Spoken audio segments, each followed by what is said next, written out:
Queues formed at supermarkets and stores in Tokyo on Friday as residents in the Japanese capital prepared for a weekend at home after the city's governor called on them to stay at home to prevent the spread of the coronavirus. After Governor Yuriko Koike's plea on Wednesday to refrain from non-essential, non-urgent outings through April 12, and especially this weekend, residents were stocking up on everything from instant noodles and rice to toiletries and fresh produce, despite public service warnings against hoarding. In one residential neighborhood, more than a dozen people lined up for toilet paper at a local drugstore. One of them, an elderly woman, leaned on her walker as she held a 10,000 yen (about $92) note in her hand.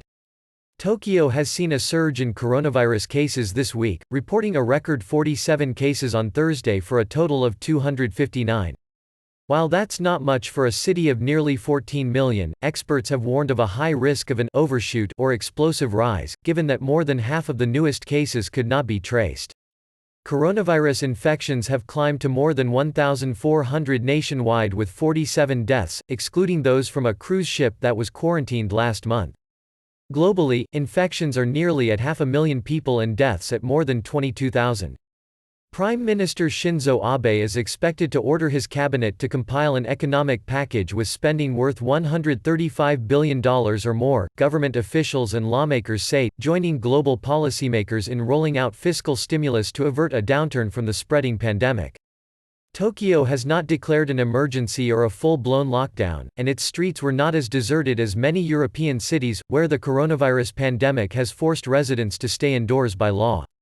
But during rush hour around 8 a.m., some subway lines in central Tokyo where commuters normally stand elbow to elbow were visibly less crowded, some even with empty seats. A truck driver delivering toilet paper and tissues to drug stores around Tokyo said he'd been working 12 to 13-hour shifts every day for the past month, compared with 5-day weeks of 9 to 10 hours before the hoarding began. "It's been tough," he told Reuters, declining to give his name. "This job involves a lot of lifting, so I don't know how long my body can last at this pace."